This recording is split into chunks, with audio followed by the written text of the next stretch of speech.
Bwana Yesu asifiwe. Karibu katika ibada ya usiku kabla haujaenda kulala inayokuja kwako na mimi Pastor Miamba, na nitasoma katika kile kitabu cha Isaya sura ya 9 na ule mstari kuanzia wa 6 na wa 7.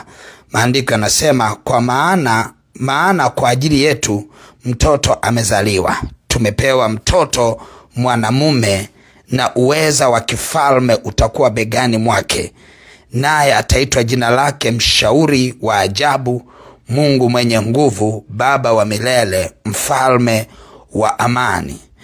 Maongeo ya enzi ya amani hayatakuwa na mwisho kamwe.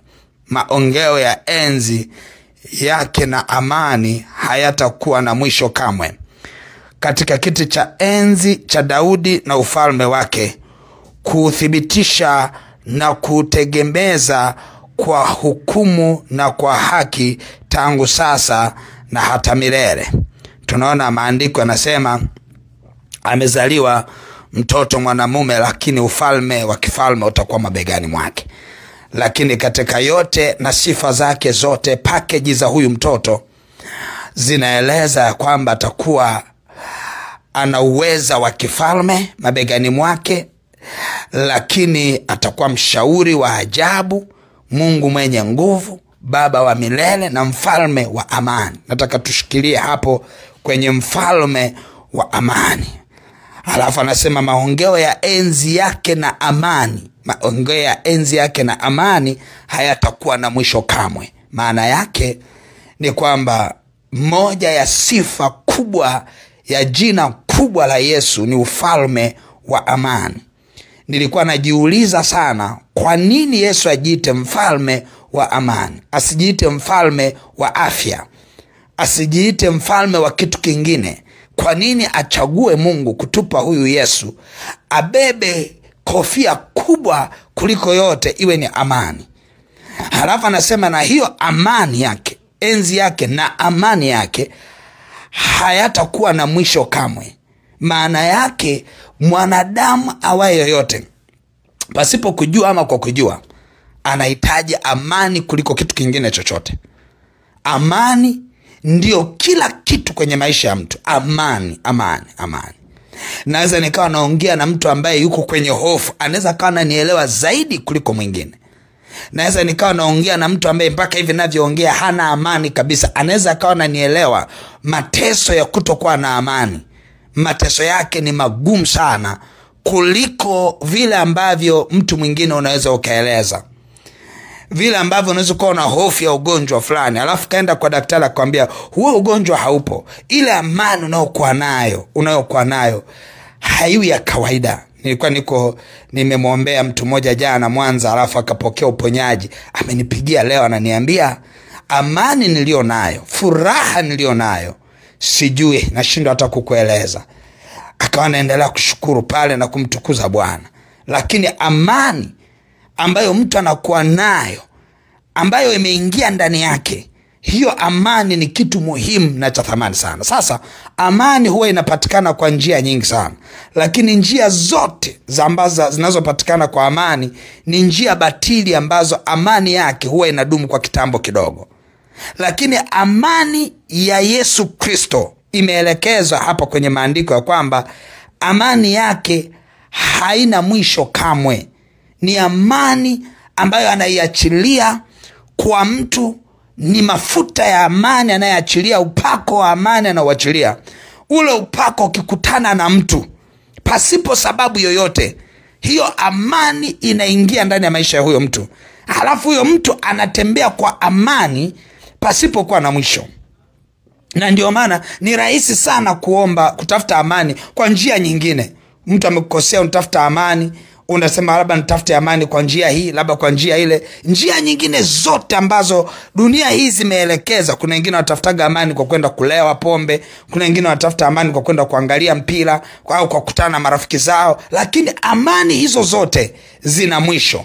Lakini amani inayopatikana kwa kuliitia jina la Yesu, amani hiyo haina mwisho. Ni amani ya ajabu ambayo inakuja, halafu haina vyanzo. Vyanzo ni Yesu mwenyewe. Ukitaka kutafuta amani kwa njia nyingine lazima uwe na vyanzo, uende ukanywe pombe, uende ukatafute marafiki. Lakini hii inayotoka kwa Yesu, amani yake ni yeye mwenyewe, anaiachilia kwa mafuta yake. Chanzo ni yeye mwenyewe. Nataka twende tukaombe sasa hivi amani ambayo chanzo cha hii amani ambayo tunaiomba sasa hivi ni yeye mwenyewe. Yesu aiachilia amani kwako. Amesema amani yangu nawapa, amani yangu chukueni. Anasema niwapavyo mimi si kama ulimwengu toavyo. Maandiko yanaeleza hivyo. Maana yake nini? Ulimwengu na namna unavyotoa amani, lakini amani inayotoka kwa Kristo Yesu si kama ulimwengu toavyo. Maana yake ni amani bora kuliko vyanzo vingine vya amani. Kwa hiyo tunapoenda mbele za Bwana, tunataka twende tukamwombe Mungu atupe amani itokayo kwake, yeye anayeitwa mfalme wa amani, ambaye ni Yesu Kristo, mwana wa Mungu aliye hai. Tunataka twende tukaombe sasa. Na wewe ambaye hauna amani, utashangaa vile ambavyo nuru ya Kristo inaenda kuangazia, na utapokea amani ya kushangaza. Utamshangaa Bwana. Ile hofu ulio nayo inaenda kukuvuka kama vazi, na utakuwa salama, utakuwa na furaha, utakuwa na kicheko. Nataka twende mbele za Bwana, niombe. Baba mtakatifu, katika jina la Yesu Kristo wa Nazareth, Mungu aliye hai, ninakushukuru sana kwa ajili ya rehema nyingi na neema. Asante kwa ajili ya mtoto wako huyu ambaye amepitia changamoto ambayo imemkosesha amani kabisa. Roho Mtakatifu, ninakushukuru kwa maana neno hili limekuja kwa wakati ulioamriwa kwa mtoto wako mmoja katika ibada hii ya kuomba amani kabla kwenda kulala. Baba, ninakushukuru sana. Ninaomba amani yako ikaachiliwe ndani ya mtoto wako huyu. Imvue hali ya uchungu na hofu, wasiwasi na mashaka. Imvike kama vazi amani tokayo kwako, mfalme wa amani. Baba, asante kwa maana Roho yako Mtakatifu anapomimina mafuta yake ya amani kwa mtoto wako huyu, yakambadilishe hali yake anayopitia wakati huu. Chochote kinachomnyima amani kikaondoke. Ikiwa ni magonjwa, apokee uponyaji kwa jina la Yesu. Pokea uponyaji. Ikiwa ni hali ngumu ya uchumi, milango ifunguke. Pokea muujiza wa milango iliyofunguliwa kwa jina la Yesu.